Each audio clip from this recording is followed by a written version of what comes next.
Hey everyone, how's it going? Hope you're all doing great and following the 3H's of the channel.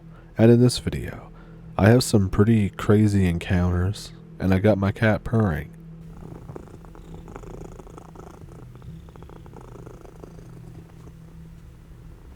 So, if that sounds like something you want to be a part of, definitely pull up a stump with me and let's jump into it. Thank you for watching. So this didn't happen to me, but it happened to my friend, and I'll tell it pretty much exactly how he'll tell it. So a few years ago, a few of my friends and I went camping in one of the campgrounds outside of Fort McMurray in northern Alberta, Canada. Anyways, my friend and I found this tool shed that was filled with all kinds of unusual tools and the like.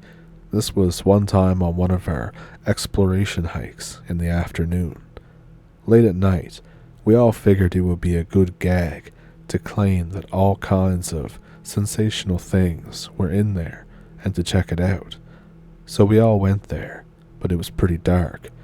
If you've ever been in the woods late at night, you'll know what I mean.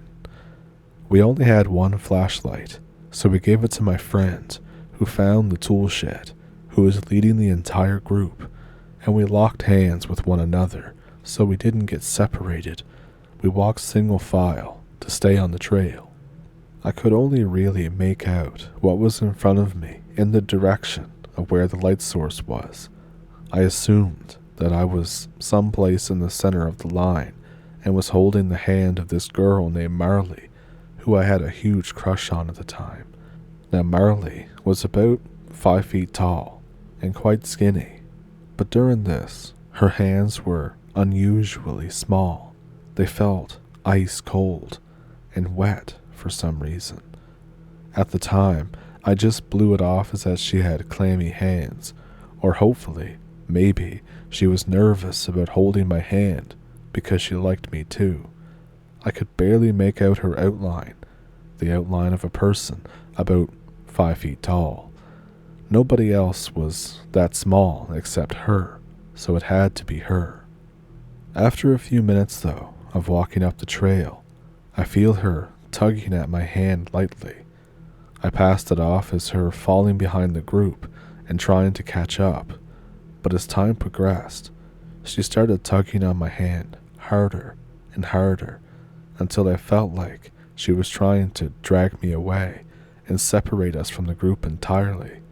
So I openly asked, "What are you doing?" in an intrigued but audible voice. That's when she started pulling, hard, like much harder than anyone that size could ever pull. I was almost knocked off my feet, and I would have been, if not me holding the hand of the person in front of me. As I regained my footing, I yelled, "Stop pulling on me like that." We stopped moving, and my friend at the front of the line asked what's going on. I said Marley keeps pulling my hand, until I heard Marley say, "What?" from some place in the front of me, hidden by several people. At that precise moment, whatever was holding my hand let go, and we all heard the distinct rustling of bushes, cracking twigs, and grass as whatever was trying to separate me from the group ran away off down a narrow trail in a totally different direction that we were hiking on. So my brother was in the Navy. He was stationed in Sardinia. It's a small island off the coast of Italy. They would travel and go on routine patrols. Well, one night, they were on patrol and he had watched that night. He was an operations specialist. Anyway, so a blip shows up on the radar. It's foggy, so they can't see anything ahead of them.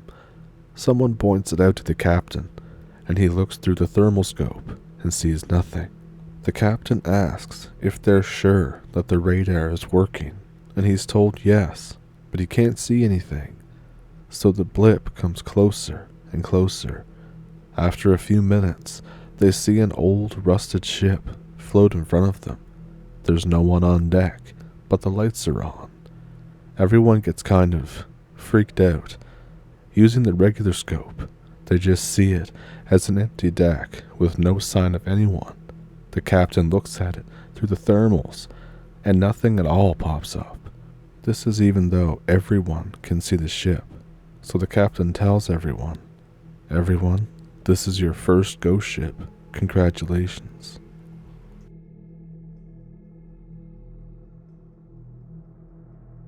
So I've seen some extremely weird things in my life. This one in particular, though, is really weird. I used to live outside of a small town, about an hour north of where I live now. I spent all of the childhood that I can remember living at that place, and we moved sometime in 2009, but I can't recall specific times. But I do know that this happened not long before we moved in 2009. I was around 17, so it's the night before the trash is being picked up, and typically I was pretty lazy all day, and I hadn't put the trash cans on the road yet, and my mom is getting mad at me about it. So I stop what I'm doing to go get the trash cans in the garage to walk them down the driveway, which is about 1/10 of a mile, or perhaps a bit longer. I pull them to the end of the road, and I just stand there watching the stars. I like astronomy, and it was a particularly clear night, even for where I lived, which is pretty deep in the woods, so there were no lights to mess up the view of the stars. It was also very quiet, although this wasn't unnerving because it was like 10 or 11 p.m. on a school night, and you can't hear much from my house anyway due to its isolation. The 1 or 2 houses that you can see from my end of the driveway are dark and silent. So I put the trash cans in the spot and go to start to walk back down the driveway, still watching the stars. I get about halfway down the pothole-filled road when I start to feel an ice-cold chill run from my tailbone all the way up to my lower neck, and my head goes back to the tree line, the one that's on the left side of my house that has nothing but seemingly empty forest behind it. I scan it. I don't see anything. I'm looking all the way down the length of our property, and then I go to the tree line on the other side. I'm scanning along the trees, and holy shit, I duck down into the nearest deep pothole because it hasn't even seen me yet, hopefully. What's about 100 yards from me is a figure about 7 feet tall, a humanoid shape, but it has a bluish glow. And I say glow, but it's just barely enough to be visible. It wasn't bright at all. The blue light around its body is seemingly transparent, almost like a thick haze or something, except for its head area, where there was something that was like a darker blue and wasn't transparent.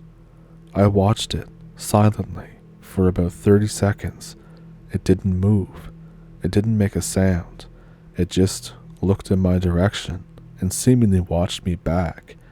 I was sort of afraid what would happen if I took off running down the road to try and make it back to my house, although I never felt like whatever it was there to hurt me, more like observing.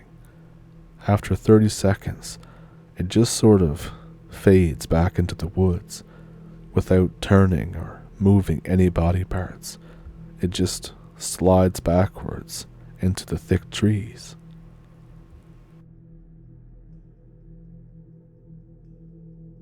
So I've told this story before to a few people, but whenever I tell it, it seems to come out hasty and disjointed.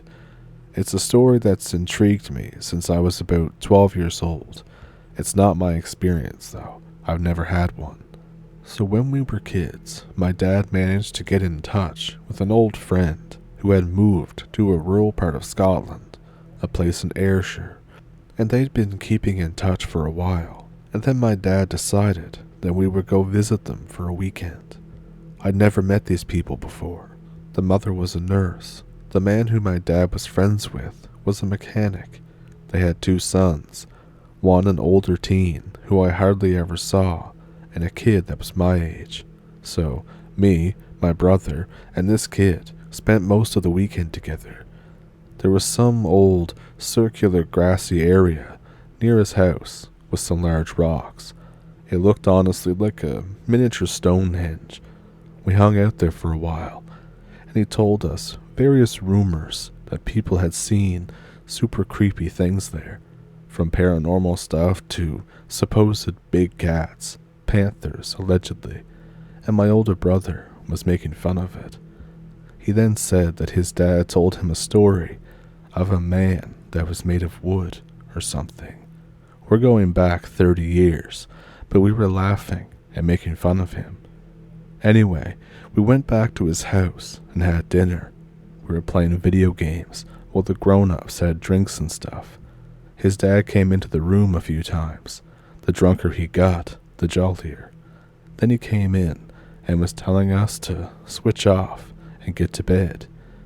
His kid then said, "Tell them about the wooden man. They don't believe me." He's like, "What? No." He seems embarrassed. The kid pushes it, and he's like, "Okay, but after I tell you, it's lights out." So he starts off. He says he was a kid. Him and some friends collected some old wood and timber to build a hut or a den. We also did this as kids. It's a common thing for kids to do in Scotland, probably everywhere else too, I don't really know. They all nicked tools from their dad's toolboxes, saws, hammers, whatever they could find, and they had a chopper, which I took to mean a machete or a hatchet or axe, for clearing away bushes and trees on the chosen site for their den. They built the den and were happy. It was getting dark. Realizing this, they began to gather their tools to head home. The next thing they knew, the bushes behind the den began to rustle. They look over, and they see a trampy-looking old man emerge from the bushes. I remember him saying that this fellow was wearing a lot of clothes and looked fairly harmless. They asked the man if he was okay. The man did not answer, but slowly walked toward them. Getting agitated, I suppose, they asked again, "Mister, are you okay?" Nothing, just moving closer. They start to back up a bit, and then suddenly the old fellow lunges forward and grabs my dad's friend as a young teenage boy by the throat and starts to strangle him. He said his friends were screaming to let him go and started to panic, a lot of pressure and pain. This is where I started to believe him. His tone changed and his eyes began to water a bit. He said that he didn't want to and was reluctant, but survival instinct took over. He couldn't escape. He was holding this tool or chopper, though, so he struck the old man right across the forehead with a lot of force. I'm trying hard to remember the best I can, but I distinctly remember him telling us that he shouldn't have done that. This confused me at the time of being a young lad, like the guy was trying to strangle him. Of course you're going to defend yourself. Anyways, this is the weird bit. He says that when he hit this man on the head, it wasn't what he expected.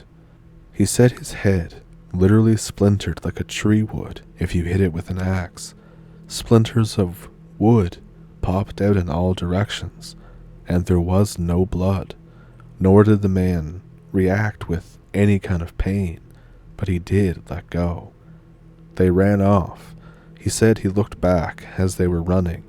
The man didn't chase them, but he saw that the man bent down and picked something up from the ground at his feet and put it in his pocket. They kept running. He was scared and told someone, I think his dad or mother, and they took the kids back to where this happened to look around, thinking that the old man was probably injured or dead, but nobody was there. The den they had built had been completely torn apart and wrecked. He said that he was really worried that he was in trouble. It was a rural area, and homeless people back then in a place like that would have been extremely rare. I asked my dad recently if he had ever heard this from this guy. He said that him and the fellow had lost contact again, and they haven't spoken in a number of years. He said that he never told him that story, but he moved around a lot when he was younger, and had some other very weird things happen to him. They weren't like close friends or best friends, but they were friends. And he said that the guy was not really prone to just telling tales or making things up. So I guess that's the story of the wooden man. Has anyone heard anything like this before?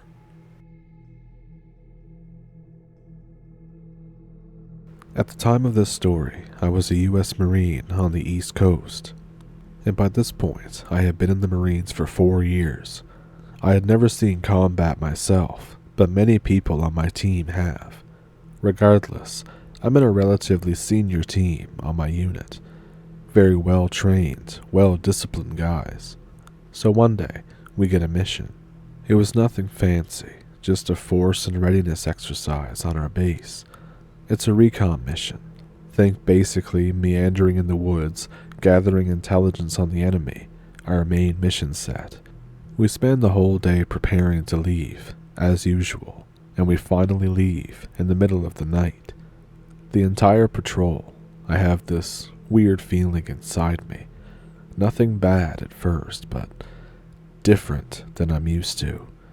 I chalk it up to being nerves at the severity of the mission. Instead of being some notional training, there's an actual division-sized exercise relying on us. So we're on patrol. Everything is normal so far. We're having a really crappy time trying to traverse the terrain. Our entire base is basically a giant forest with swamps all around us. Our objective is located on a part of a base that hasn't been used in decades. So it's located right off the coast in a swamp. It's in the dead of night because it's recon, and obviously we don't want to get compromised. By this point, we've been walking for hours, and our team leader made the decision to walk on the coast to speed up our movement as opposed to breaking brush the entire time. We're soaking wet, and it smells like shit the entire time, but we're accustomed to it, because that's just how the area is. We arrive at this small bay, maybe 200 meters inland, and 300 meters wide. Our point man is very confused because this wasn't on the imagery at all. He briefs out the timeline and decides to push through it. The rest of the team doesn't really care, either because they weren't paying attention to the route and they're tired and wanted to get to the objective. As we're beginning to pass through, I start to get this ominous feeling. It's almost the same feeling that I would get in bed right before sleep paralysis sets in. I feel cold, more cold than normal being in the water. I get goosebumps, and I get the feeling that someone is watching us. At this point, I notice that it smells like absolute shit too. Not the normal swamp shit that we're all used to. It's something over top of that, like a week-old dog shit basking in the sun or something like that. Everyone else notices it too. No one says anything about it, but we all exchange looks of disgust. Then we stop. The point man says he saw something in the tree line in front of us, where we were going. TL wants to continue, but the point man is insistent that he saw someone. TL tells him to give the challenge and pass. Maybe it's another team, or a unit that got lost. Point man flashes 3 IR strobes, basically a flashlight that can only be seen with night vision. Nothing happens. The rest of the team still doesn't see what he sees. The point man flashes again. Nothing. The TL tells point man to snake what he sees with his PEQ. Use his IR laser pointer attached to his gun to show everyone what he's looking at. The point man snakes what he sees. We're all looking through our nods at his laser. Slowly, we all see something in the tree line. It's just a silhouette. Initially, I think it's just a log or a bush or some other oddity, but it's way too irregular and unnatural of a shape to exist here. I take off my nods so I can see it better now that I know where it is. It's dark out, but NVGs are a meme unless you're an actual operator and using quad tunes. I get a better look at it. It's backlit by the moon, but it isn't casting a shadow in front of it. As of right now, it looks like a deformed pumpkin with spikes coming at the top of it. Our TL decides to give the verbal challenge pass. He calls out the phrase, "Apple," which any US forces in operation should know the reply, regardless if they're notional enemies, for safety reasons. But there's no reply. He yells out again, "Apple." It begins to rise in a fashion that I can only describe as if somebody was flashing a strobe light at it, but there was no light. Now at this point, I'll explain that I've always been a bit paranoid going out on patrol. Whenever we go out, I'll bring 10 live rounds with me and load them into a mag when no one's looking. They're just for safety. There's a lot of bears and bobcats around us. No one's been attacked in years, but they still lurk, so I want to be safe. I take the empty mag out of the gun, and I load the safety mag. I rack the bolt. A few guys turn and look at me, understanding just what I've done, but don't say anything. I think they're just as scared as I am. I have this unshakable feeling of impending doom, as if an inhuman evil is in front of us. Everyone stops caring about the mission and training. My friend Scott just speaks up and says, "Who the F are you?" It starts shaking even more. By this point, it's half as tall as the trees that it's in, and I can't tell if it's the shadows or what.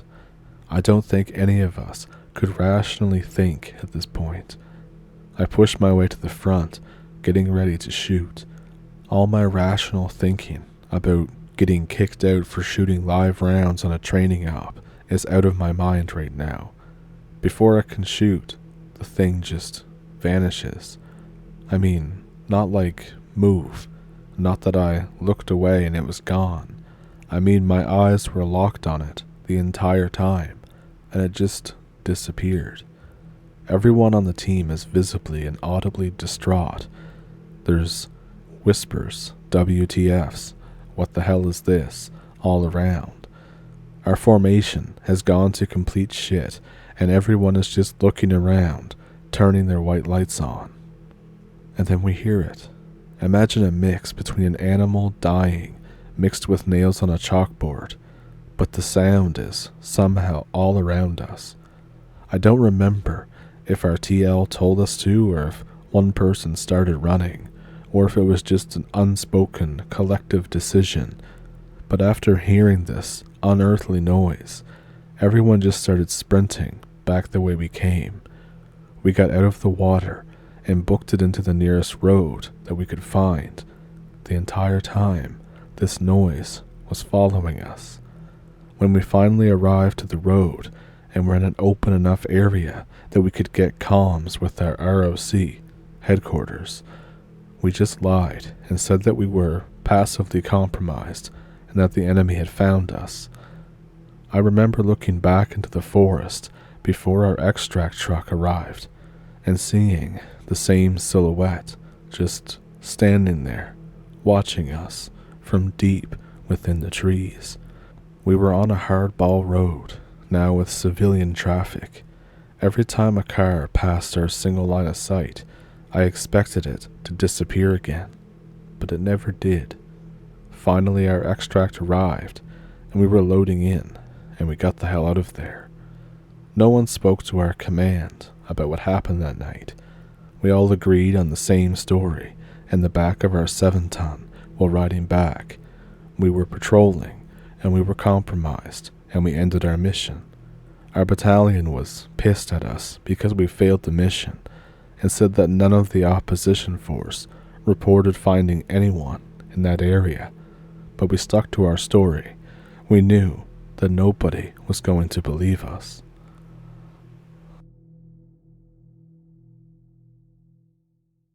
So, what'd you think of those? If you had a favorite one, let me know which one it was down in the comments. Do you have one of your own? As always, I have an email in the description that you can send them to if you'd like to.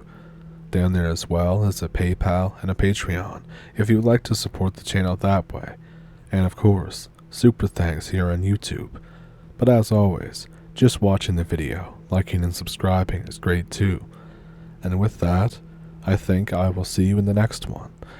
So I hope you enjoyed the video, I hope you enjoyed the compilation on Wednesday, and I'll see you in the next one. Thank you for pulling up a stump, and thank you for watching. Have a good week.